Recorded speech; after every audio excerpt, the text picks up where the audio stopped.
Muy buenas tardes, señoras y señores. Vamos a comenzar esta actividad, este encuentro ciudadano, Lautaro sin basura. Antes, vamos a saludar a nuestras autoridades que nos acompañan en esta tarde. Saludamos con un cariñoso y fuerte aplauso a nuestro alcalde de Lautaro, el señor Raúl Chiferli Díaz.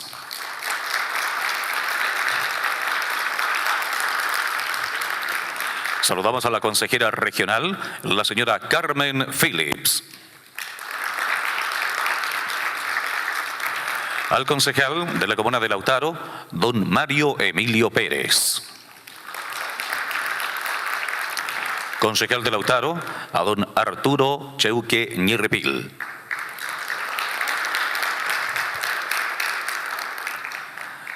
Saludamos también al director de Medio Ambiente, Aseo y Ornato de la Ilustre Municipalidad de Lautaro, a don Marcos Arriagada. Saludamos a la agrupación RADA, que también nos está acompañando. A la consultora BioAqua, también, que está junto a nosotros. Público en general, muy buenas tardes a todos. La Ilustre Municipalidad de Lautaro y el Honorable Consejo Municipal los saludan y le dan la bienvenida al Encuentro Ciudadano Lautaro sin basura, en donde se expondrán los resultados de la consultoría solicitada por la Municipalidad a la consultora BioAqua sobre el proyecto de la planta de tratamiento de residuos sólidos WTE que busca instalarse en la comuna de Lautaro. El artículo 14 de la Ley 19.300 señala que el procedimiento de evaluación de impacto ambiental se iniciará con una verificación rigurosa del tipo de proyecto y la vía de evaluación que debe seguir, con el objetivo que no existan errores administrativos en el proceso de admisión a trámites de un proyecto. Asimismo, el artículo 31 del reglamento del CEIA indica el procedimiento de evaluación de impacto ambiental se iniciará con una verificación rigurosa del tipo de proyecto y la vía de evaluación que debe seguir, así como los contenidos a que se refieren el título 3 y los artículos 28 y 29 del presente reglamento. Así, el examen de admisibilidad que se realiza a todo proyecto que ingresa al CEIA se limita a revisar el cumplimiento de aspectos formales, dejando la revisión de fondo exhaustiva de los contenidos sometidos a evaluación para el proceso de evaluación. En este contexto, el artículo 15 bis y 18 bis de la Ley 19.300 posibilitan poner término anticipado al procedimiento por falta de información relevante o esencial que no pudiera ser subsanada por aclaraciones, rectificaciones o ampliaciones que realiza el titular a las distintas observaciones relativas al proyecto sometido a evaluación. Estas observaciones las realizó la consultora BioAqua, experta en proyectos que comprometen asuntos ambientales, mediante la articulación de capacidad de gestión, esfuerzos interdisciplinarios y alta dosis de creatividad en un entorno de trabajo horizontal y colaborativamente. Esta organización evalúa proyectos de interés público en el ámbito ambiental. Tiene experiencia y excelencia en equipo de profesionales, gestión de residuos sólidos y evaluación de impacto ambiental. Dicho esto, y para tener un conocimiento acabado de este estudio y sus observaciones, señoras y señores, vamos a dejar a Leslie Meyer, titular de la consultora BioAqua, quienes nos expondrán los resultados de este estudio, las observaciones al proyecto y los puntos más importantes a considerar. Le damos un tremendo y fuerte aplauso a la señorita Leslie Meyer.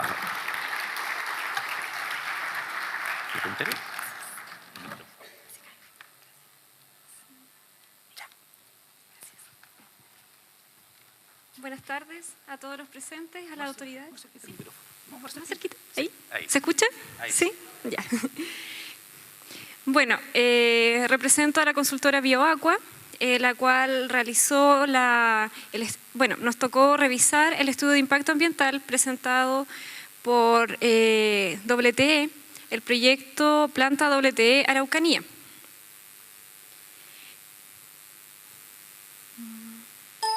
A ver si aprendo a usar esto. ¿El de arriba? No, para pasar la diapo. ¿De abajo? Ese, ahí está. Bueno, para comenzar me pidieron que diera una breve descripción sobre el proyecto para que todos estemos al tanto de qué se trata este tema. Para comenzar, bueno, yo creo que ya todos saben más o menos dónde se localiza el proyecto. La localización del proyecto se ubica acá en el barrio industrial de Lautaro y el área del proyecto involucra una superficie total de aproximadamente 3,2 hectáreas. El ingreso al área de proyecto se ubica en la Ruta 5 Sur. Aquí se visualiza una maqueta virtual del proyecto. Esta maqueta virtual fue presentada por el titular en el marco del estudio de impacto ambiental, en donde se puede visualizar las distintas infraestructuras que el titular propone para desarrollar el proyecto.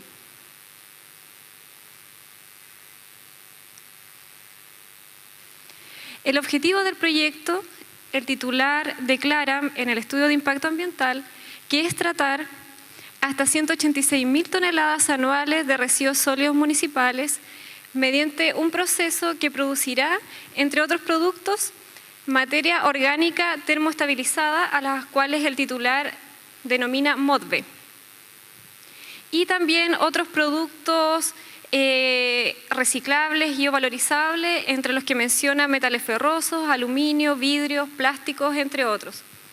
Y otros residuos no valorizables, tales como inertes, escombros y otros no asimilables a las categorías anteriores. Eso es lo que propone el titular como objetivo principal de este proyecto. Y adicionalmente menciona que busca valorizar energéticamente diversos materiales, tal como este MODVE que genera desde los residuos, como plásticos, biomasa forestal no tratada, podas y neumáticos fuera de uso, a través de un proceso de gasificación y combustión, seguido de una cogeneración que produce energía eléctrica, aproximadamente 12 megawatts, que inyectaría al sistema interconectado central. El Servicio de Evaluación Ambiental categoriza los distintos tipos de proyectos por tipología. Es así como este proyecto ingresa por la tipología C, que se refiere a centrales generadores de energía mayores a 3 megawatts, ya que declara que uno de sus objetivos es generar energía eléctrica aproximadamente 12 megawatts. Y por la letra O5, que se refiere a plantas de tratamiento y o disposición de residuos sólidos de origen domiciliario.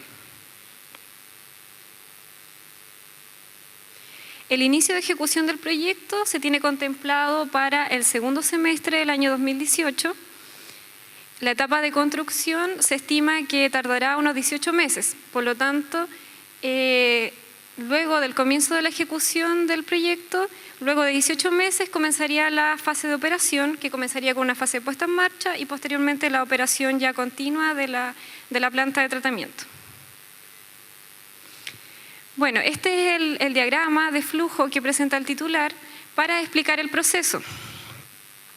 Me gustaría mostrarles un poco de qué trata para que todos entendamos lo mismo acerca del proceso y entendamos mejor las observaciones que les presentaré después.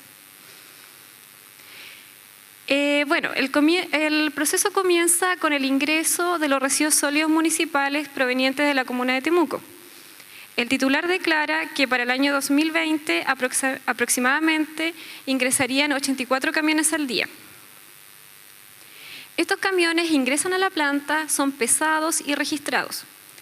Posteriormente, los residuos son descargados y son acopiados en un foso de recepción. El titular muestra esta imagen en el estudio, donde se puede observar el foso de descarga. Aquí está el camión recolector descargando en este foso, que tiene una capacidad máxima de 5.200 metros cúbicos. Luego viene una grúa pluma, toma estos residuos y los ingresa al proceso. Posterior a esta etapa, viene una etapa de selección y trituración de los residuos. En esta etapa, lo primero que el titular propone hacer es separar todo lo que son residuos voluminosos, de tal manera que no dificulten el proceso que viene posterior. Estos residuos voluminosos son retirados del flujo. Luego, los residuos de menor tamaño pasan a través de una trituradora, que es una máquina que disminuye el tamaño de partícula de los residuos y los deja más o menos a todos con el mismo tamaño. Esta máquina trituradora tiene un flujo aproximado de 30 toneladas hora. Posteriormente se retiran los metales mediante un electroimán para que así los metales tampoco dificulten el proceso. Posteriormente, los residuos pasan a la etapa de higienización, que es la etapa central de su proceso. Aquí en esta imagen podemos ver la unidad de higienización que cuenta de 3 líneas paralelas de higienización, cada una de 8 toneladas hora. El proceso de higienización consiste en aplicar alta temperatura, en torno a 150 grados, y una presión aproximada de 5 bares. Los residuos ingresan a estas cámaras y se encuentran en contacto con esta temperatura y presión durante aproximadamente 20 minutos. Durante este tiempo, el titular propone que se eliminan microorganismos y patógenos desde los residuos. También es importante señalar que tanto de la descarga de los residuos en este foso, en la trituración y en la higienización se eliminan lo que se llaman lixiviados. Los lixiviados son líquidos que están contenidos en los residuos y que al estar al camión, cuando el camión descarga, cuando se trituran los residuos, estos líquidos son liberados y son conducidos a una unidad de tratamiento de lixiviados o tratamiento de residuos líquidos. Posteriormente a la higienización, los materiales pasan a una etapa de separación y clasificación de materiales. De esta etapa, que el titular presenta estas 2 imágenes, esta imagen referencial para mostrar el área de separación y clasificación. En este lugar se separarían los metales que quedaron en la corriente, también a través de un electroimán, y posteriormente se separaría la materia orgánica a la que ellos denominaron MODVE, en estos trommel rotativos, que son unas rejillas, una especie de arnero que giran y separan por tamaño de partículas los diferentes materiales. Y de esta manera ellos proponen separar la materia orgánica del resto de los residuos. Posteriormente, lo que no es materia orgánica pasaría a un sistema de separación de plásticos, vidrios, cerámicas, que ellos proponen que sea a través de separadores ópticos, magnéticos y un separador por inducción que separa metales férricos de aluminio. Finalmente, todos estos residuos que son separados son llevados a reciclaje o a disposición final de acuerdo a lo que declara el titular. El MODVE, que es separado, que básicamente es materia orgánica, el MODVE pasa a unas canchas de secado y acopio. Estas canchas son canchas impermeabilizadas con pavimento y galpones cerrados, donde este MODVE o materia orgánica se encuentra aproximadamente 72 horas. O sea, es decir, es el tiempo máximo que este material puede estar acá, 72 horas, es decir, 3 días. Con el fin de, acopiarlo y también reducir su humedad. Más o menos un 10%. La materia orgánica del higienizador sale aproximadamente un 55% y del secado el titular declara que se disminuiría la humedad a un 44%. El titular menciona que las áreas de acopio y secado tendrán una dimensión entre 1.200 y 2.000 metros cuadrados. Solo declara este rango, no indica si la superficie todavía no está totalmente definida o esta área es flexible y puede variar la superficie de acopio. Eso no está claro.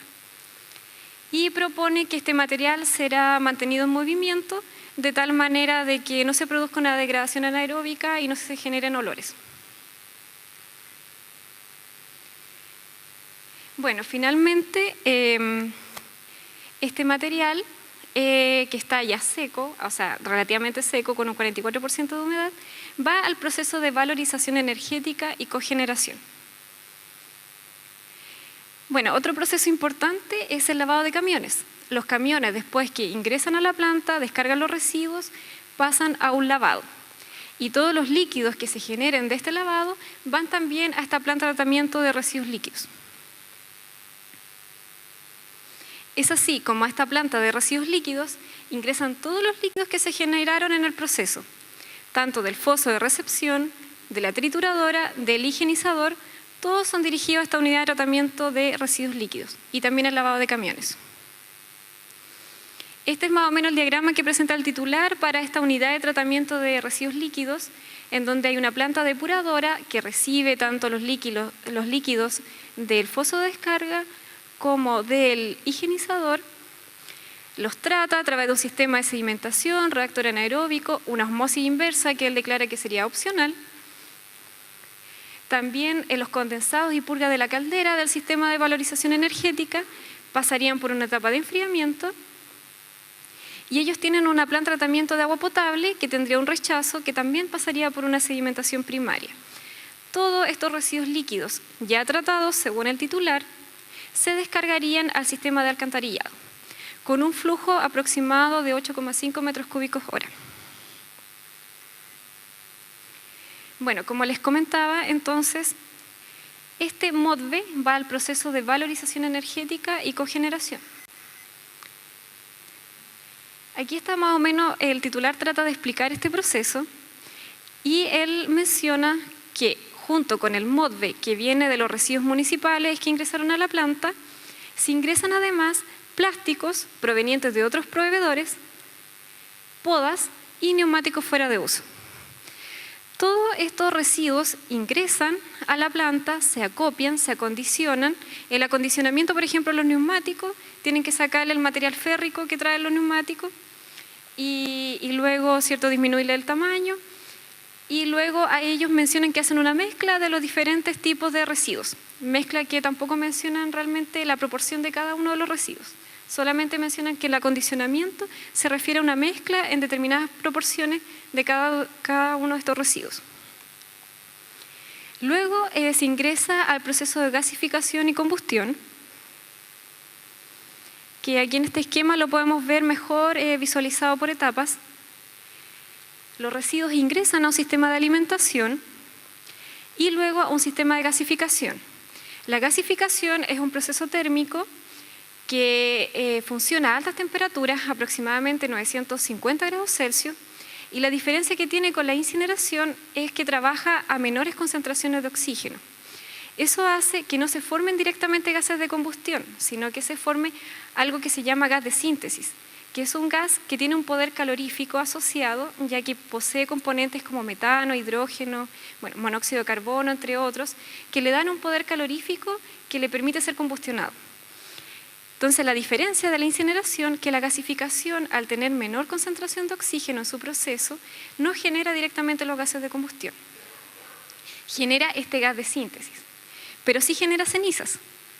Y estas cenizas, el titular declara que se generan en torno a 54 toneladas día, perdón. Luego, este gas de síntesis pasa a una cámara de combustión, que aquí sí que ocurre una combustión, ya que ingresa aire en exceso y también diésel, porque puede ser que el gas de síntesis no tenga el suficiente poder calorífico para aumentar la temperatura a unos 1100 grados Celsius. Utilizan diésel como combustible de respaldo y aire en exceso. Y en esta cámara de combustión, el gas de síntesis se combustiona, genera calor y se generan gases de combustión. Estos gases de combustión, que tienen una temperatura alrededor de 1100 grados, pasan a través de una caldera. Y en esta caldera, el calor que poseen estos gases es transferido al agua. Y el agua es transformada en vapor. Este vapor pasa a una turbina de vapor y se genera energía eléctrica. Eso es el proceso que el titular propone. Entonces, como emisiones tenemos por una parte las cenizas y tenemos por otra parte los gases de combustión, que son eliminados a través de una chimenea.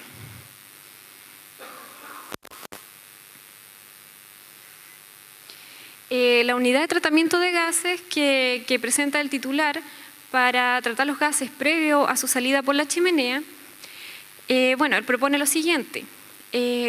Propone como primera etapa un módulo que se llama SNCR, que básicamente lo que hace es remover dióxido de nitrógeno, que es un gas contaminante, y lo remueve, es como un reactor pequeñito, que es donde se adiciona urea y reacciona y remueve un porcentaje de estos NOx. Posteriormente se pasa por un ciclón, que es un equipo que permite separar el material particulado de mayor tamaño. y esto permite remover un porcentaje del material particulado que existe en estos gases de combustión. Posteriormente pasa por un scrubber en donde se le adiciona cal y carbón activado. Y la idea de este scrubber es remover los gases ácidos, es decir, el dióxido de azufre y el ácido clorhídrico. Y con el carbón activado, supuestamente este carbón activado puede retener metales y las dioxinas y furanos que se pueden haber producido en el proceso. Posteriormente se encontraría un filtro de mangas que también lo que hace es remover el material particulado, tanto el material particulado que viene en la corriente de gases como aquellos formados en este scrubber, ya que ¿cierto? Le agregamos cal y carbón activado. Y finalmente los gases son eliminados por una chimenea que el titular declara que es de aproximadamente 30 metros de altura, y esta chimenea, por normativa, debe tener un control en línea tanto de material particulado, dióxido de azufre, monóxido de carbono, oxígeno y NOx. Adicionalmente, el titular propone unidad de respaldo debido a que si el proceso de gasificación no funciona, ellos necesitan igual generar vapor para este higienizador. Entonces, ellos proponen tener una caldera que trabaja con diésel que pueda producir el vapor en el caso que el proceso de gasificación no funcionase. Y además tiene generadores eléctricos, diésel, para generar electricidad en el caso que también el gasificador no funcione y la red eléctrica tampoco funcione, entonces tienen un grupo electrógeno diésel. Entonces, esas son las tres fuentes emisoras que ellos declaran: la chimenea del gasificador, la caldera de respaldo y el grupo electrógeno de respaldo. Bueno, el titular presenta este estudio de impacto ambiental al Servicio de Evaluación Ambiental y bueno, el estudio tiene varios capítulos. Ya los capítulos más importantes son el capítulo de descripción del proyecto, donde el titular declara cada una de las obras e infraestructura que debe realizar para construir el proyecto. Luego debe determinar el área de influencia del proyecto, describir la línea base, es decir, la situación sin proyecto, cómo se encuentra hoy día la zona sin proyecto. Posteriormente hacer la evaluación de impacto ambiental, proponer planes de medidas de mitigación, reparación y compensación, de prevención de contingencias, seguimiento de las variables ambientales, cumplimiento de la legislación ambiental, compromisos voluntarios. Es así como nosotros en nuestro trabajo revisamos todos estos capítulos del estudio, también sus anexos, con el objetivo de ver si tenía la información suficiente para realizar una evaluación de impacto ambiental. Bueno, a continuación les presentaré las observaciones, entre comillas, más relevantes, porque encontramos muchas observaciones y ustedes las pueden ver en el documento, pero si las presentaba todas, la presentación se extendía mucho, entonces traté como de traer a la presentación las que consideré más relevantes. En cuanto al capítulo de descripción del proyecto, bueno, este capítulo tiene bastantes observaciones y partiendo por el tipo de residuos que ingresan a la planta. El titular expone información a modo de referencia sobre la caracterización y proyección de los residuos sólidos municipales. Él muestra una caracterización de los residuos sólidos que van a ingresar a la planta, es decir, los residuos sólidos que se generan en Temuco. Sin embargo, esta caracterización, él dice que es solo modo de referencia. No menciona de dónde la obtiene, si la obtuvo en terreno o solo de referencia. Por lo tanto, este tipo de proyecto no puede sustentarse en información referencial, debido a que el tipo de residuo que ingresa a la planta es la base de todos los cálculos que se realizan. Esa fue nuestra primera observación, debido a que sin eso no se puede definir qué variaciones va a tener el proceso durante su operación.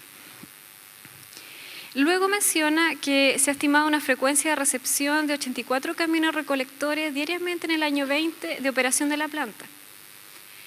Solo se menciona que van a entrar 84 camiones al día. Sin embargo, no se sabe el horario de funcionamiento, los días de funcionamiento. Los camiones van a entrar de lunes a domingo o también en la noche, porque la planta al parecer trabaja día y noche. Eso tampoco queda claro, el horario de funcionamiento. Luego El titular declara que no forma parte del presente proyecto las actividades de recolección y transporte de residuos sólidos municipales hasta la planta de WTE Araucanía. Si bien nosotros encontramos que esto es verdad, es cierto, el proyecto que se somete a evaluación es solamente la planta que se encontrará ubicada aquí en Lautaro, no como los camiones traen la basura desde Temuco a Lautaro. Sin embargo, dependiendo en cómo opere la planta, esto puede traer alteración en la recolección actual de los residuos. Por ejemplo, si en Temuco se recolectaba de lunes a viernes y la planta trabaja todos los días, ahora la recolección va a ser de lunes a domingo. Entonces, esto también trae, quizás amplía el área de influencia del proyecto, debido a que no solamente impacta a la zona aledaña, sino que también impactaría a los habitantes de Temuco. Además, hay un uso de la infraestructura vial que se va a ver modificada debido a que va a haber un mayor flujo de camiones con residuos hacia la zona, que eso puede traer las consecuencias de un camión de basura, posibles derrames, malos olores, entre otros. Con respecto a los productos obtenidos, ellos son muy enfáticos en recalcar que se va a obtener este MODB, que definen como materia orgánica, biológica y térmicamente estabilizada durante el proceso de higienización. Y que este MODB puede ser usado como fertilizante y materia prima en plantas de biometanización y valorización energética. Si bien el proceso de higienización, como les comentaba, lo que genera es altas temperaturas y alta presión que hace que los residuos sean esterilizados, es decir, se eliminan patógenos y microorganismos. Esto sí puede suceder en este lapso de 20 minutos a la cual se le aplican estas condiciones a la basura. Sin embargo, ellos hablan de estabilizar. Y estabilizar, el término significa disminuir la cantidad de materia orgánica que tiene el residuo, es decir, disminuir el grado de degradabilidad de la basura. Entonces, si bien la higienización esteriliza los residuos, no los estabiliza. La materia orgánica sigue ahí.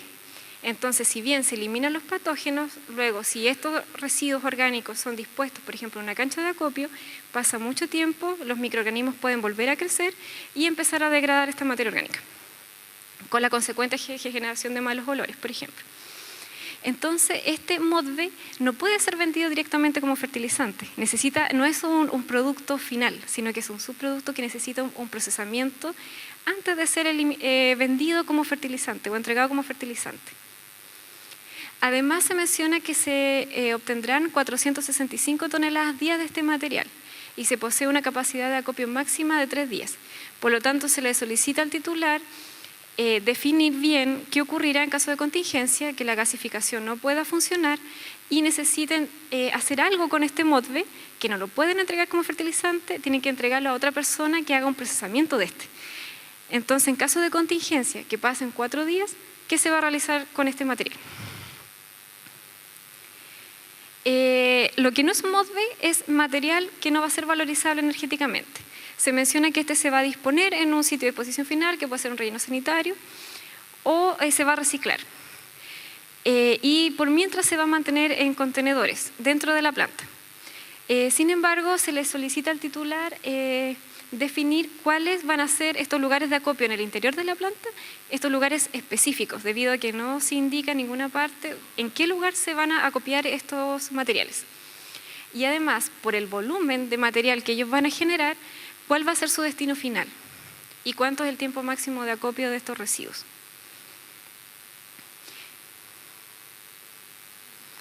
Con respecto al proceso de gasificación, ellos declaran que el proceso está diseñado para evitar la formación de compuestos organoclorados, tales como dioxinas y furanos.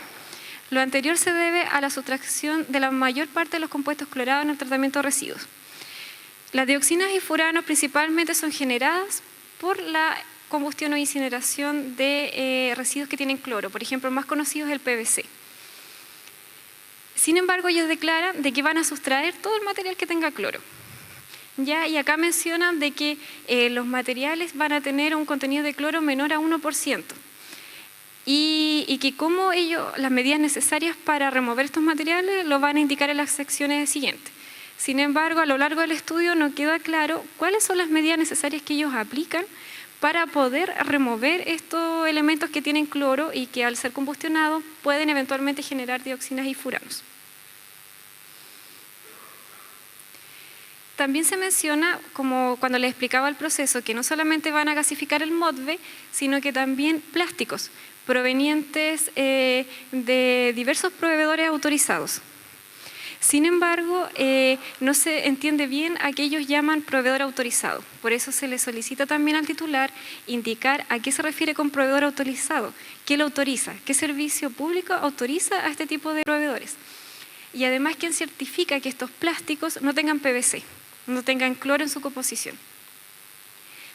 Tampoco queda claro si ellos lo ingresan directamente a la gasificación o ingresan al foso junto con los residuos municipales y pasan por todos los procesos de higienización y separación. Y finalmente, para las estimaciones atmosféricas durante la fase de operación del proyecto, ellos solo consideraron estos contaminantes, que es material particulado, dióxido de nitrógeno, dióxido de azufre, monóxido de carbono, que si bien estos contaminantes son los únicos contaminantes que tienen normas de calidad en Chile, que están regulados, no son los únicos contaminantes que generan un proceso de gasificación. Si bien no es incineración propiamente tal, es un proceso de gasificación que también genera contaminantes. Y esos contaminantes deberían haber sido incluidos en el cálculo de las emisiones y en la modelación de las emisiones. No solo aquellos que están regulados en Chile, ya que si no hay norma chilena, hay norma internacional con la cual se puede comparar. Finalmente, con el proceso de gasificación, les comentaba que también se generan cenizas y declaran que se generan aproximadamente 54 toneladas día y que estas cenizas se van a almacenar en un silo. Sin embargo, ellos como no declaran específicamente cuánto tiempo de acopio tienen ellos la ceniza en el silo, cuál es el tiempo máximo, y tampoco se indica a qué sitio de disposición se van a llevar estas cenizas, debido a que es un volumen bastante considerable si pensamos en más o menos 54 metros cúbicos día. Es decir, el silo podría tardar en llenarse 3 días. Entonces, una cantidad considerable de cenizas que, dependiendo de la caracterización que éstas tengan, pueden ser residuos peligrosos. En cuanto a los suministros de servicios de agua potable y electricidad, para agua potable el titular declara que va a diseñar una solución particular de abastecimiento de agua potable a través de captación de un pozo profundo. Sin embargo, si bien este pozo ha sido estudiado, se sabe el caudal que se puede obtener de este pozo, aún el titular no tiene los derechos de aprovechamiento de esta agua. Por lo tanto, no existe certeza si el titular va a obtener los derechos de aprovechamiento de este pozo. Por lo tanto, eso es muy importante debido a que el agua potable es fundamental para este proyecto porque se basa en la generación de vapor. Por lo tanto, se le solicita que dé la certeza que va a tener este derecho de aprovechamiento. También con la factibilidad de energía eléctrica, CGE establece que para otorgar la factibilidad la va a otorgar siempre y cuando los accesos a la propiedad sean de administración de bienes nacionales de uso público. Sin embargo, el titular tampoco expone ningún antecedente que acredite que se dan estas condiciones para otorgar la factibilidad. Con respecto a las aguas servidas, el titular indica que las aguas servidas del proyecto pueden ser descargadas al alcantarillado de agua Araucanía o pueden ser infiltradas. Sin embargo, si son envías al alcantarillado, el punto de empalme que entrega Aguas Araucanía se ubica acá. Acá tenemos el área del proyecto, aquí está la ruta de acceso a la comuna de Lautaro, a la ciudad de Lautaro, y acá está el punto de empalme. Entonces ellos tienen que tirar una red desde el área del proyecto hasta el punto de empalme. Esas son obras que no están consideradas en el área del proyecto ni tampoco descritas en la línea base. Por lo tanto, se le solicita al titular indicar cómo se va a realizar este empalme. En el caso de que quisiera infiltrar, se debe hacer un estudio de vulnerabilidad de acuífero, debido a que ellos declaran que el acuífero tiene una vulnerabilidad media, pero no se basan en ningún estudio, solo lo declaran. Entonces se les solicita realizar un estudio de vulnerabilidad de acuífero para ver en el caso de que haya infiltración con qué normativa ellos deben cumplir, porque el acuífero puede tener vulnerabilidad alta, media, independiente de las características del suelo, de la profundidad de la napa, entre otras cosas. Y bueno, además, finalmente la caracterización del agua servida no describe todos los parámetros de la normativa de emisión. tanto si va hacia alcantarillado o si va a infiltración, no muestra todos los parámetros que define la normativa. En cuanto a los residuos líquidos, que yo le comentaba que se generan residuos líquidos, tanto del foso de descarga, del higienizador, de la trituración. Estos residuos líquidos, el titular propone que se infiltrarán o se descargarán a agua Araucanía. Bueno, lo mismo, si se infiltra, es muy importante tener este estudio de vulnerabilidad acuífero.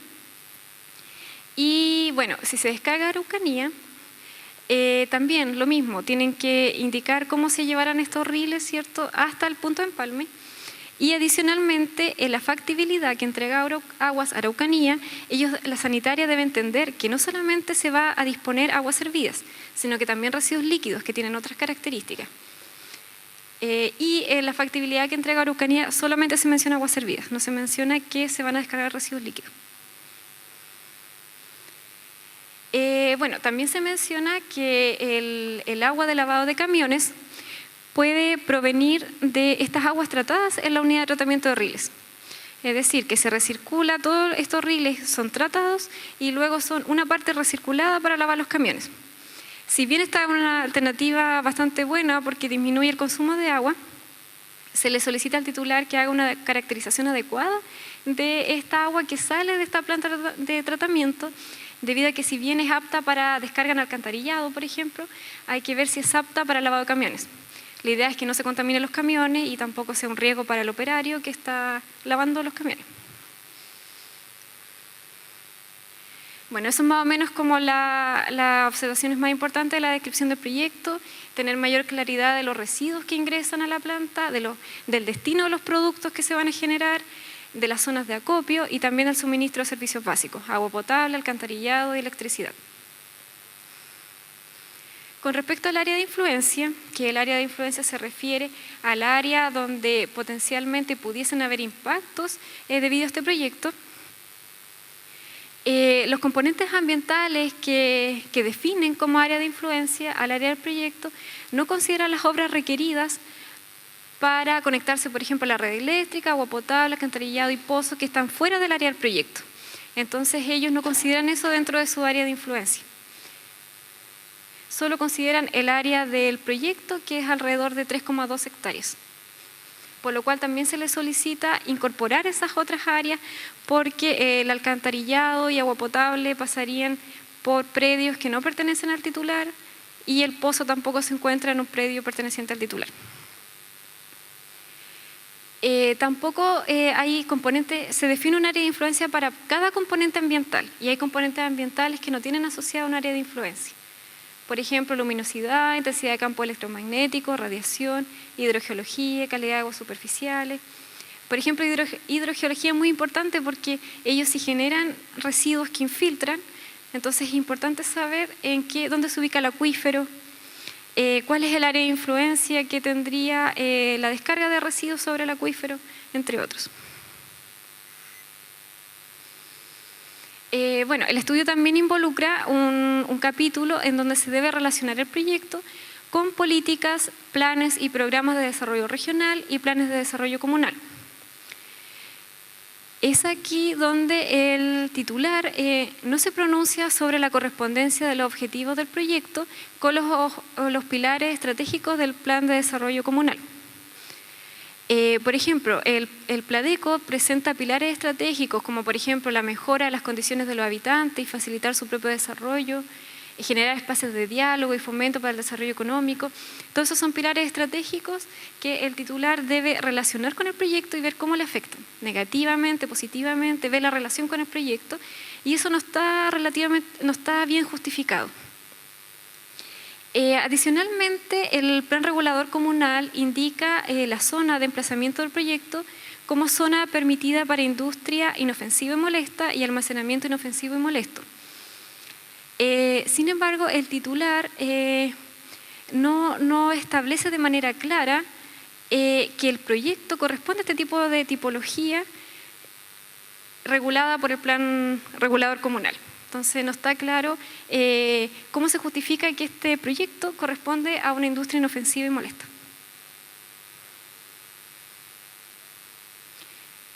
Bueno, otro capítulo, la línea base, que les comentaba que la línea base es la descripción del lugar sin proyecto, previa a la instalación del proyecto. Y es aquí donde se tiene que describir todo el área del proyecto en cuanto a los diferentes componentes ambientales, aire, agua, suelo, flora y fauna, entre otros. Y acá se genera una confusión porque el titular define el área de influencia previo a la descripción de la línea base. Generalmente en la evaluación de impacto ambiental se describe la línea base, o sea, la situación sin proyecto, y luego se describe con proyecto y se comparan y se ven los impactos ambientales que el proyecto puede generar. Y generalmente se describe la línea base, se compara con el proyecto y se define el área de influencia, es decir, el área que potencialmente puede tener impacto. Y el titular genera primero un área de influencia y luego describe esa línea base dentro de esa área de influencia que él ya definió. Entonces eso genera un poco, como que se salta un poco los pasos lógicos de la evaluación y como que dificulta un poco ser más preciso en la evaluación de impacto ambiental. Bueno, también hay otros detalles, por ejemplo, hay que entregar datos meteorológicos de alrededor de 20 años de la zona. Y el titular solamente considera los datos meteorológicos de un año, desde marzo de 2015 a marzo de 2016. Esto es importante, por ejemplo, en el caso del gasificador, en el caso de los vientos. Se debe hacer un estudio de vientos para ver hacia qué lado va a ir los gases de combustión, para hacer la modelación. En el caso de ruido, en las mediciones de ruido que ellos hicieron en terreno no se consideraron algunas casas cercanas al proyecto. Específicamente al sureste del proyecto, como por ejemplo la hostería Lautaro y las casas al costado de la ruta de ingreso a Lautaro. Bueno, y así otras cosas, por ejemplo en geología, solamente información bibliográfica, no hay visita a terreno, flora y fauna, solo se considera una estación del año para muestreo en terreno, generalmente se utilizan 2 estaciones del año para realizar el monitoreo, y así hay varias cosas que no están bien descritas en la línea base. Por ejemplo, se debe describir el uso del territorio y ellos solo incorporan el uso del territorio en los lugares alrededor del área del proyecto, no en toda la comuna. Por ejemplo, no incorpora antecedentes de toda la zona urbana de la ciudad de Lautaro, que potencialmente se puede ver impactada. En medio humano, por ejemplo, se aplicaron solo 4 entrevistas. Si bien nosotros no criticamos el número de entrevistas, sí se critica los criterios de inclusión para la elección de estos informantes clave, debido a que ellos eligen a estos informantes claves con la condición de que aquellas personas sean residentes cercanos al proyecto, dirigentes de organizaciones sociales, entre otros. Entonces es como muy general. No son muy específicos en la metodología para seleccionar solo estas 4 personas, porque estas 4 no indican claramente por qué estas 4 personas son representativas de todo el medio humano. Por lo tanto, se solicita aclarar la metodología, definir una mejor metodología para poder complementar de mejor manera este aspecto. Bueno, finalmente, dado que no se tiene una claridad completa de la descripción del proyecto, ni del área de influencia, ni de la línea base, se hace complicada la evaluación de impacto ambiental, debido a que se observaron errores importantes en la descripción del área del proyecto y de las acciones y obras que se ejecutarán para satisfacer sus requerimientos. Además que, como les comentaba, el área de influencia para distintos componentes ambientales es dudosa e insuficiente. Por lo tanto, no permite hacer esa comparación entre el área con proyecto y el área sin proyecto para hacer la evaluación de impacto ambiental. Hay muchos antecedentes que no están presentados y con eso no se puede hacer una evaluación de impacto ambiental tan técnica y tan precisa. Bueno, con esta consultoría se nos pidió enfocarnos a 2 anexos que presentó el titular, que se refieren al estudio de ruido, a la modelación de ruido y a la modelación de la calidad del aire. Debido a la naturaleza del proyecto, esos son 2 aspectos muy importantes que pueden afectar a la comunidad. Con respecto al estudio de ruidos, no sé si se observa bien la imagen, ellos eligieron 6 receptores para la medición de ruido y la modelación de ruidos. Vemos acá el receptor 1, receptor 2, receptor 3, 4, 5 y 6. Y bueno, aquí está el área de proyecto. Sin embargo, ellos solamente presentan estos 6 receptores y como vemos en la imagen hay otras instalaciones que también potencialmente pueden recibir ruido y que no han sido consideradas ni en la medición ni en la modelación. Además, se indica que, bueno, al parecer, porque tampoco se indica claramente, se realizó una sola medición por punto. Y la normativa indica que hay que hacer 3 mediciones cada una de 1 minuto. Entonces tampoco es clara la metodología que ellos usaron para hacer las mediciones de ruido. Además, junto con medir el ruido que existente en la zona, ellos tienen que entregar las emisiones de ruido que genera cada equipo que se encuentra en el proyecto. Sin embargo, claro, ellos presentan emisiones de ruido de diferentes equipos, sin embargo no presentan del higienizador, que es el equipo central del proceso, y de los aerocondensadores, que los aerocondensadores son unos equipos bastante grandes que lo que hacen es enfriar el agua, o sea, el vapor que sale de la turbina, y lo pasan nuevamente a agua para ir recirculando el agua en la turbina. Y este vapor, ellos dicen que lo van a condensar con aerocondensadores, que es un equipo que tiene unos ventiladores gigantes, que potencialmente estos ventiladores también podrían generar ruido y no son considerados como fuente de emisión. Bueno, también, por ejemplo, tendrían que haber hecho una modelación de vibraciones, sin embargo, ellos no hacen este cálculo porque dice que las vibraciones solamente pueden ser generadas por camiones. Sin embargo, también pudiesen haber sido generadas por maquinaria que genera ruido, que también puede generar vibraciones. Entonces tampoco está muy completo la parte de generación de vibraciones de la planta. Bueno, el titular presenta estas tablas en donde se indica el ruido de fondo que obtuvieron en cada uno de los puntos y luego lo compara con la normativa e indica el límite diurno, son los dos diurnos, está mal porque este debería ser nocturno, para el proyecto, en los puntos receptores. Pero ellos presentan el ruido de fondo solo de los puntos 2, 3 y 4. 2, 3 y 4. Y nos faltaría la información de los puntos 1, 5 y 6, que no está presentado en el informe. Además, no está determinado el ruido de fondo para el área de influencia del proyecto, sino que está determinado un ruido de fondo para cada punto. Y la normativa indica que hay que sacar un solo ruido de fondo, que generalmente es el menor nivel basal de ruido. No es como un promedio, sino que es el menor nivel de ruido. Por lo tanto, no falta información y tampoco se indica el valor que sí se usa para modelar, que es este ruido de fondo del área de influencia. Bueno, esta es una de las imágenes que se presentan como resultado de la modelación de ruido en la fase de operación. Sin embargo, solo se indica que son los niveles de ruido de la fase de operación, pero no se indica si es la modelación en periodo diurno o nocturno. Por lo tanto, falta uno de los dos. No se sabe de cuál es este resultado, pero si es diurno, falta el nocturno, y si es nocturno, falta el diurno. Luego, ellos presentan los niveles de ruido en la fase de construcción y en la fase de operación en cada uno de los puntos de monitoreo. Y bueno, acá teníamos los ruidos de fondo.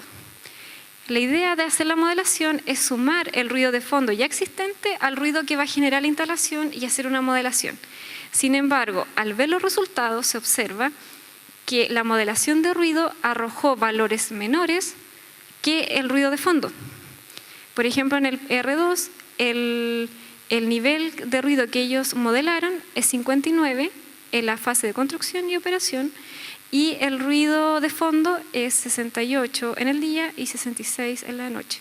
Es decir, ya con proyecto se genera menos ruido que sin proyecto. O sea, eso da como, uno concluye de que no sumaron el ruido de fondo a las emisiones del proyecto.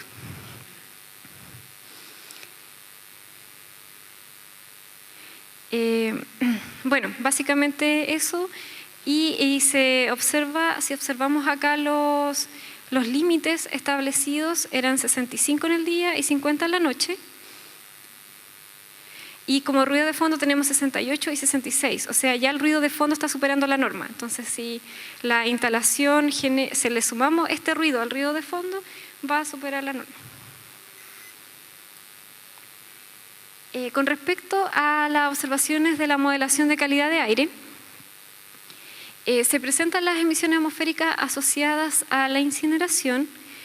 Sin embargo, se solicita aclarar si el proceso consiste en incineración de residuos o gasificación, puesto que en toda la redacción del texto se menciona que es gasificación. Sin embargo, en el cálculo de emisiones se hace para un incinerador. Quizás ellos quisieron demostrar el peor escenario, pero eso no está indicado. No se sabe bien por qué calcularon para un incinerador si ellos hablan de un gasificador. En el caso de los olores, la modelación de olores, ellos utilizan un factor de emisión de olores que es para relleno sanitario. Sin embargo, como mencionan que los residuos acá no están expuestos al aire como un relleno sanitario, sino que están en un lugar cerrado, entonces ellos aplican un 50% de mitigación a esta generación de olores. Sin embargo, no existe un sustento técnico para este porcentaje de reducción, es como arbitrario. Y además nos indica el control de olores cuando ingresan los vehículos al foso. Por ejemplo, ya si viene un recinto cerrado donde están los residuos, cuando ingresa el camión la puerta se va a abrir y ese control de olores no está claro. Además que ellos dicen que van a tener equipos desodorizantes, tampoco está la ficha técnica de estos equipos. Para la modelación de calidad de aire, ellos se refieren a estaciones de monitoreo de calidad de aire que la utilizan como línea base, es decir, cómo actualmente está la calidad de aire en el área del proyecto. Y para esto utilizan dos estaciones, la estación del Museo Ferroviario y la estación de Padre Las Casas.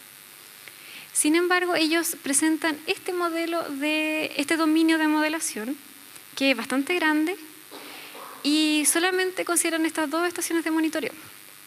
Entonces tampoco justifican por qué es estas y no otras que están dentro de este dominio de modelación.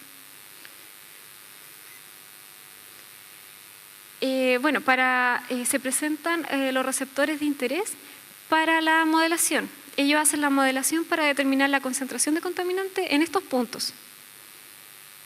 Sin embargo, no se presenta una justificación sobre la elección de estos receptores y tampoco se explica por qué son diferentes a los de ruido. Son receptores distintos. Se presentan los resultados de modelación de material particulado y gases para la fase de operación. Sin embargo, no se presentan los resultados de la modelación para la fase de construcción, solamente para la fase de operación. Y en todos los resultados presentados no se considera la línea base que ellos describieron. Ellos en la línea base describieron la calidad de aire actual y esos datos no son utilizados en la modelación o ellos no explican cómo lo utilizan. No está clara la información. Y en las conclusiones, finalmente se menciona que los resultados de la línea base medida para material particulado 10 y 2,5 presentan datos por sobre la norma actual y de 24 horas, dado que se encuentra en una zona saturada. Al analizar los resultados obtenidos, el aporte de material particulado no es significativo para ninguno de los escenarios modelados, debido a que ellos utilizaron como estación de monitoreo Temuco y Padre Las Casas, lo cual todos sabemos que es una zona saturada de material particulado. Entonces ellos dicen que como ya está tan contaminado el área, lo que ellos generan no es significativo para la contaminación que ya existe. Sin embargo, en atención a que la línea de base informada ya presenta datos por sobre la norma actual, queda en evidencia que el emplazamiento del proyecto no es el adecuado, ya que cualquier aporte, por mínimo que sea, a la zona saturada implica un impacto significativo. Debido a que ya está superada la norma, si ellos consideran esas estaciones de monitoreo. Finalmente, como conclusión general de la revisión de este estudio de impacto ambiental, se puede mencionar que los antecedentes expuestos por el titular sobre la descripción del proyecto, la información que aporta sobre la línea base y el área de influencia del proyecto es insuficiente para la evaluación de impacto ambiental. Esto no quiere decir que el proyecto sea bueno o malo, sino que el titular no presenta los antecedentes que son necesarios para hacer una evaluación de impacto ambiental que sea precisa, que sea técnica, porque falta la información necesaria para contrastar el área sin proyecto y el área con proyecto. Eso sería los principales resultados del estudio que realizamos nosotros como consultora Biocua. Son más observaciones, pero la otra hay muchas observaciones que son como de formato, de que falta información específica relacionada a la evaluación de impacto ambiental, pero de fondo más que nada eran las observaciones que yo les presenté acá. Eso, muchas gracias.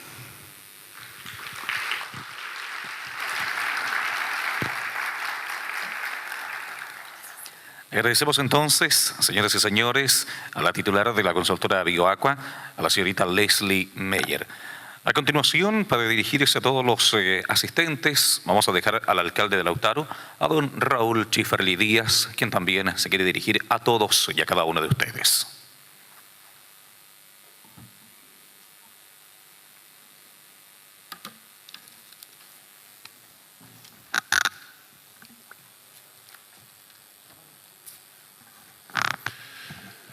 Voy a aprovechar de saludar a cada uno asistente que nos acompaña hoy día, a la consejera regional Carmen Filis, a nuestra secretaria municipal también, señora Hidalgo, a los concejales Mario Emilio Pérez, Arturo Cheuque, al encargado también de la oficina Aseo Medio Ambiente de la Comuna de Lautaro, la municipalidad, Marco Regada, a Rayén Inglés, a la empresa Rada que hemos estado conversando, estado también luchando. Lo que es objetivo es que no se instale la basura que es Lautaro. Hemos tenido conversaciones y le agradezco todo lo que han hecho, de verdad, a través de la prensa, siempre en la radio, dando la lucha. Esto es un tema de todo. Saludar también a la empresa que hoy día lo acompaña. Me voy a referir un par de segundos más a ustedes. Y también veo representantes de los bomberos, de las organizaciones Viva la Ciudad, junta de vecinos, organizaciones, de Rotary, de colegios, profesores. Una organización también que hizo una defensa, también presentó su defensa, el señor Polanco con Cristian ahí, con una agrupación. ¿Corfac? También están presentes.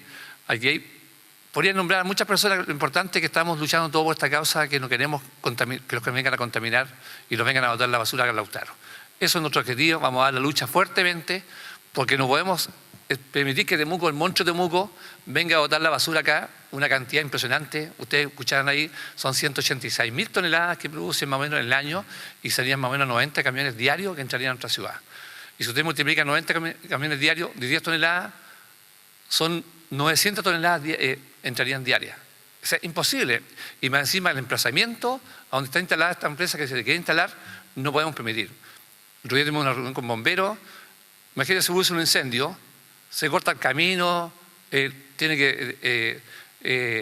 casas al lado, hay restaurantes, hay viviendas, hay un condominio de casas de la familia Polanco que está al lado, hay restaurantes, a punto de abrirse un colegio al frente al lado del cementerio. O sea, y de entrar al corazón de Lautaro. Imagínense una cantidad impresionante entrando camiones todos los días y en el peaje. Entonces, tenemos que dar la lucha. ¿Y por qué nosotros quisimos acá de contratar a esta empresa que es de la región, tiene una experiencia a nivel nacional y también extranjero?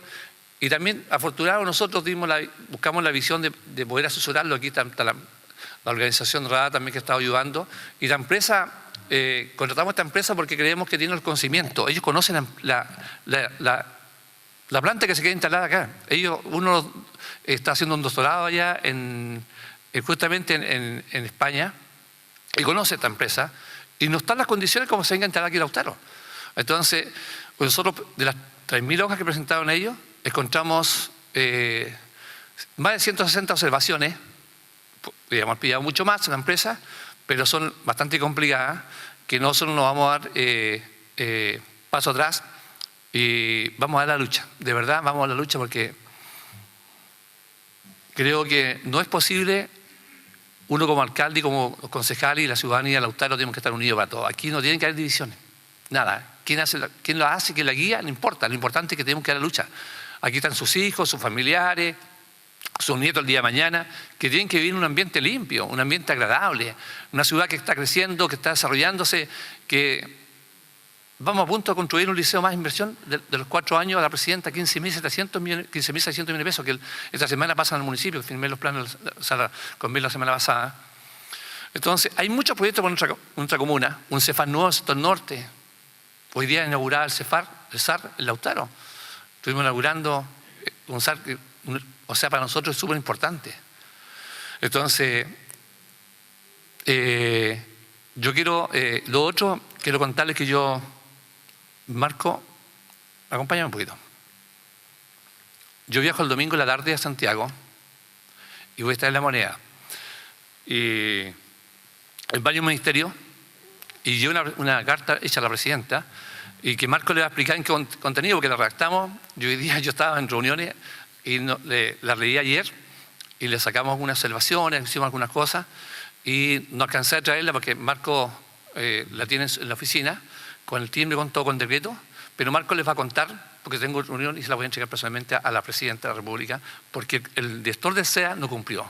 Este proyecto se podía haber quedado acá y él no está haciendo la pega. No está haciendo la pega. Este proyecto debe haberse, y ustedes saben que este proyecto debe haberse bajado por la cantidad de observaciones que tiene. Entonces no está haciendo la pega. Yo voy a Santiago con la presidenta, si no logro reunirme con ella, pero la carta les va a llegar, porque se la va a llevar personalmente a La Moneda, la voy a entregar personalmente. O sea, un trámite más. En vez de irse de aquí por correo, la llevo personalmente, se la entrego a La Moneda. Eso significa que el día siguiente la va a tener en su oficina y ya tengo contacto directo con la jefa de gabinete, que he estado varias veces con ella. Y también ese proyecto se lo vamos a entregar, escanear, y se lo vamos a mandar a la jefa de gabinete, y para que ella también pueda buscar la forma más directa de entregárselo a la presidenta. Pero esto yo me voy a echar copia, y porque no puede ser que el director del SEA no esté haciendo la pega. Aquí ellos tienen que responder.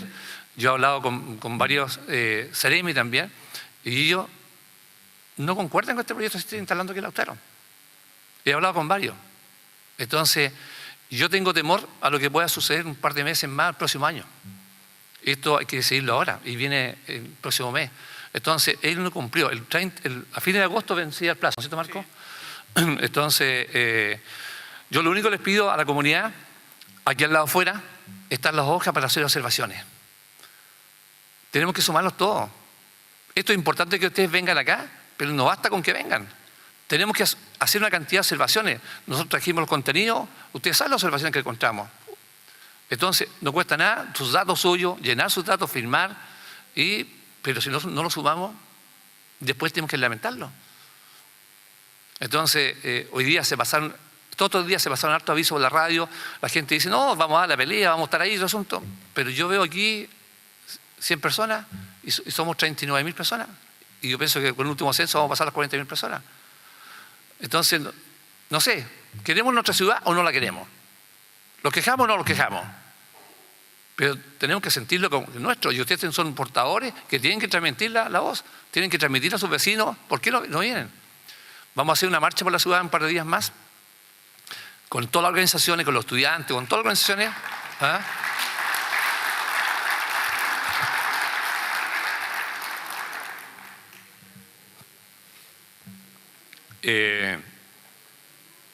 Bueno, podemos estar muchos temas más, pero yo creo que lo fundamental, y agradecerle a la empresa, y me gustaría que si pudieran hacerle algunas consultas, era para mostrar las observaciones que nosotros entregamos entre el plazo. Y aquí varias organizaciones entregaron también observaciones, y si podemos colaborar todos, sumarlo, Marco les va a contar el contenido de la redacción de la carta. Esto fue hecho por el departamento jurídico, por el Departamento de Aseo Nato y el Medio Ambiente. Nosotros tenemos 2 funcionarios que son ingenieros ambientales del municipio, que está Marco Arrigá y está el joven César Mardone. ¿Está por acá? Allá también está César. Empezó a trabajar un par de meses conmigo, 3 meses lo contraté porque Marco tenía mucha pega y implementamos para dar potencia, y por eso contratamos esta empresa, porque aquí tenemos que sumarnos todos. Yo no voy a disminuir y tampoco voy a bajar en que 1 millón de pesos más o 1 millón de pesos menos. Lo importante es que nosotros demos la defensa como tiene que ser. La plata no hace todo, pero ayuda. Y si nosotros podemos construir para que frenemos este asunto, lo tenemos que hacer. Y aquí yo le pido a la empresa que que ha venido luchando la organización honrada, que sigamos unidos. Y de verdad, ustedes han dado la lucha, igual que nosotros, aquí hay mucha gente de Lautaro, igual que la organización que se acaba también presentar observaciones de Polanco, con Cristian ahí, y los bomberos, y nuestra empresa que contratamos nosotros, que conoce el proyecto y que le pidió una cantidad de observaciones impresionante, así que tenemos que sumar todo. Así que voy a dejar a Marco, y yo quiero agradecerle a ustedes por la asistencia, y si pueden hacer algunas consultas, háganlas, porque aquí tenemos que dar la pelea entre todos. Marco, para que tú puedas responder el contenido, espérense, un segundo. Marco les va a contar un poco el contenido de la carta que yo llevo. No alcanzamos a traerla porque está en la oficina, así que sacarla. Yo viajo mañana tipo 8 de la tarde. Voy por el puro día, llego el lunes en la tarde, y Marco les va a contar un poco la carta que le vamos a contar y le vamos a entregar a la presidenta Bachelet. Una vez que la entregue, la voy a timbrar. Y ahí la voy a subir también a las redes, digamos, sociales para que la gente pueda saber también. Muchas gracias.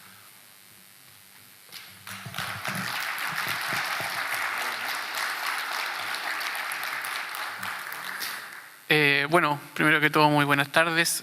Como mencionaba el señor alcalde, dentro de todas las medidas que nosotros como municipio, digamos, lo estamos tomando y en forma conjunta también con Corfa y con RADA, surgió, digámoslo, a raíz de las innumerables observaciones que se han encontrado en este proyecto, tanto por parte del municipio de Lautaro, ¿cierto?, como de los distintos servicios a nivel regional.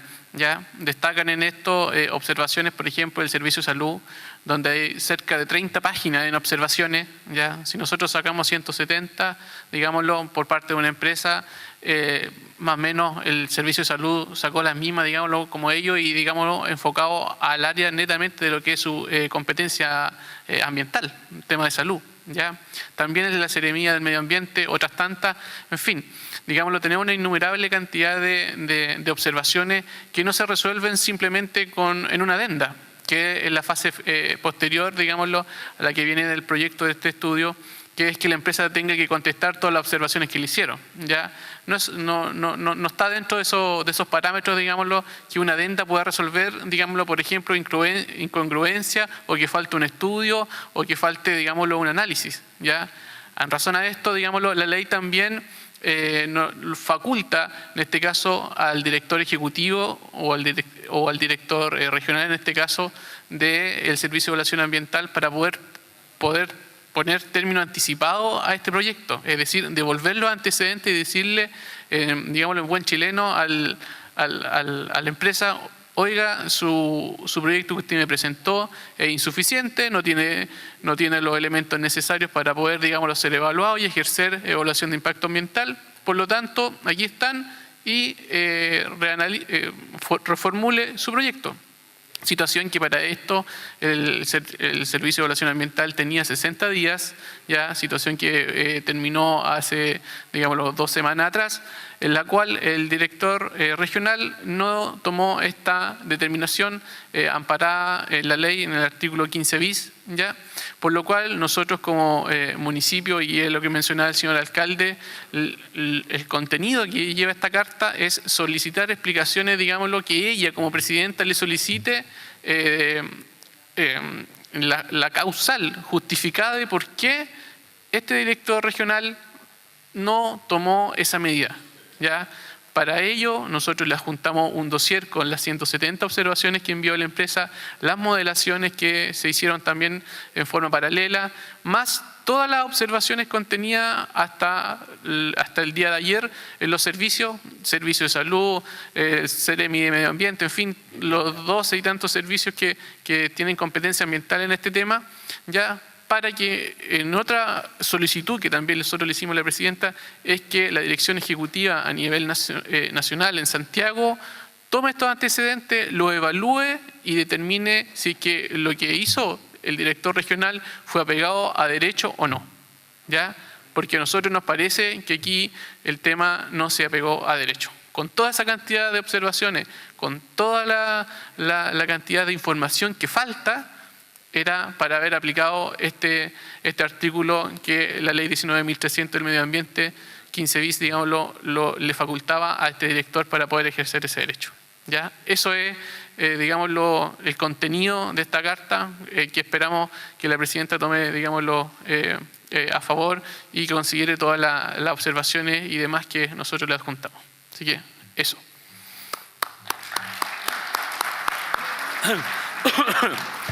Lo otro, también voy a Santiago porque estoy 99% que me recibe el Contralor Nacional de la Contraloría, porque estoy pidiendo el plano regulador de Lautaro.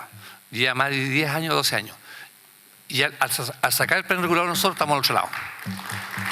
Con el plano regulador, eso significa que no podría instalarse la empresa ahí, porque podríamos instalar vivienda, otras cosas más, y el plano regulador lo dice. Y el plano regulador está guardado en la Contraloría más de 10, 12 años, como 12 años. Entonces, si logramos, puedo adelantar que me apuren el plano regulador, significa que estamos en gran parte bien avanzados. Y espero que la presidenta también fue elegida por todos los chilenos y que también los ayude.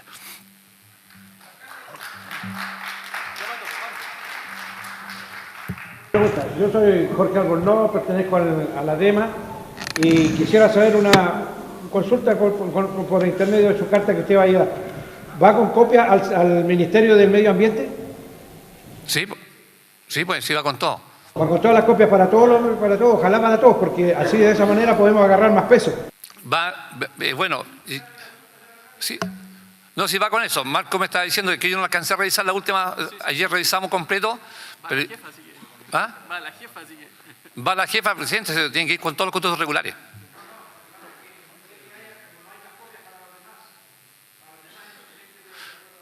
¿Para checar la región? ¿En Santiago? Estuve con el ministro del Medio Ambiente yo hace tiempo atrás y le dije saber lo que está pasando acá. Y voy a sacar una copia y... Okay. Sí, muchas gracias. Muchas gracias, alcalde. Muchas gracias, Marco. Bueno, estos días ha estado sonando en diferentes medios de comunicaciones, en radios acá de Lautaro.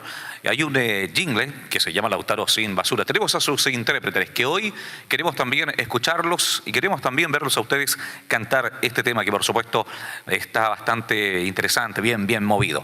Vamos a dejar a Pablo Vargas y Beto el Romántico, quienes nos interpretarán el jingle oficial de Lautaro sin basura. Un ambiente sano y limpio debemos heredar, entregarle a nuestros niños un entorno ideal. Una planta de basura nos quieren instalar. Despierta, lautarino, no te dejes engañar. Lautaro sin basura, vamos a aprovechar esta oportunidad, alzando nuestras cosas por esta ciudad. Nuevas alternativas hay que aprovechar. Lautaro sin basura, podemos evitar un daño comunal, usando el reciclaje aquí en nuestra ciudad, manteniendo el aire puro y no contaminar. Todos unidos vamos a luchar más